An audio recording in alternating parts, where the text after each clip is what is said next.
let's have a talk about the path of the warrior back then and today. Ages ago, in order to become a warrior, you actually, most of the time, you weren't becoming a warrior. You would have been grew into becoming a warrior, which means you had a long path. It took long time to become a warrior. And I don't like the term fighter, because warrior needs to understand war, because fighting is more than just the actual fighting skills. It's also about understanding the psychology and philosophy, maybe sometimes, but mainly psychology and the spiritual state of combat. So people grew up into becoming warriors, and it was maybe tribal society or even medieval society. You had to become squire before you could become a knight. You had to do the dirty job before you could reap the glory. And people understood that combat is more than just the physical ability. And beside physical ability, they understood that there are no instants. You can't become a warrior in a day, unless like really severe circumstances that make you to become your inner warrior, to manifest your inner warrior in no time. And this is usually a rare occasion. So usually people need to walk a path to become a warrior, such as any other skill. And people knew that they can't rely on one style alone. Mongolian warrior, for example, he didn't know only how to wrestle in Mongolian wrestling. He also knew how to wield weapons. He knew how to ride horses. He knew how to wield weapon while riding horses. He knew how to shoot the bow. He knew how to shoot bow while riding horses. Riding horses is the main issue for Mongolian warriors. So he had an all-rounded set of skills that described him, defined him as a warrior. He knew many things. And today people think they can go into a dojo and in no time I can become a black belt in a year, in 2 years, 5 years. It doesn't matter, because they think they can learn one thing and call themselves warriors, while actually you can't.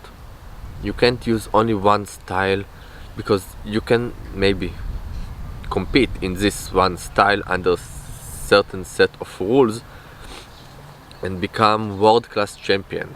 But it doesn't make you a warrior, because warrior needs to understand philosophy, need to understand psychology of combat, of situations. You need to know how to adjust to new situations. Okay, let's say you are purple belt in BJJ. Yes, you can take most of the people on the ground, but can you avoid the ground? Because combat is not about fighting on the ground. It's about, for example, in wrestling, slamming people on the ground. So can you avoid it with BJJ? Maybe yes, maybe no, I don't know. I don't know BJJ. I just take it, for example, for a hyper specified niche of combat. And yes, it is very important to know ground fight.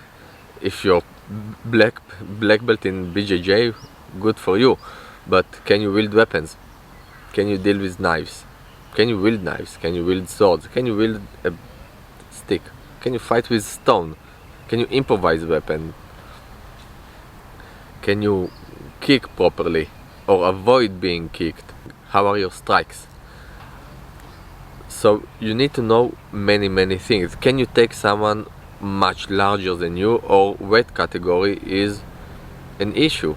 Because in sports mostly weight categories are an important issue, and weight categories has zero to do with real life combat. So the idea of one style can beat them all is maybe sportive under certain rules with referees. It's really impossible to do one thing and call yourself a warrior. Another important thing about being a warrior is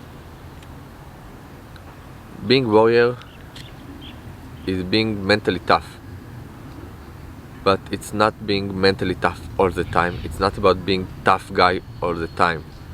You need to know when to manifest the toughness and when not.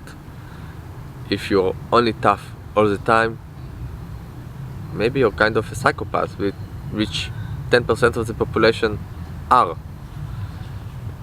So a good warrior is a balanced warrior, is all-rounded warrior. He has many skills.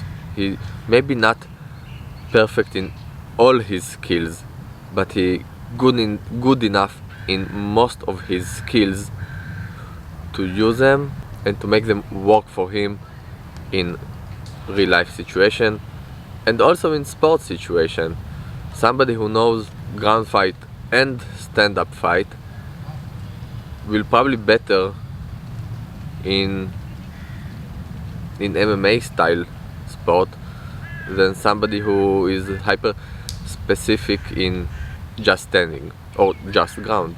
So the path of a warrior is long because you need to learn many things, and yeah, you will suck when you just start a new skill, a new thing, but over the time you will have cross skilled. So knowing something, one style will help you to learn faster another style or another set of skills related to combat. If you know how to wield a sword, you can more easily learn how to wield an axe than somebody who doesn't know how to wield any weapon, for example. If you know how to wrestle, you probably will learn faster also how to walk on the ground or how to strike, because the body, because you do make connections, your neural connections between the mind and the body while training. And yes, it takes time. You can't do it in a short period of time. It's a myth. It's a wrong concept. People just want everything instant nowadays. They have no patience to learn properly, to practice properly at home, to invest time and effort in acquiring the skill. And it's not only in fighting. Today this instant culture it's a real sickness. But as a martial arts teacher and practitioner, I see it in our field of expertise. And of course I welcome you to come and learn from me by my side or in real life, because I do teach well-rounded martial art. Of course, it can be as a supplement, or you can add other things into my way of teaching.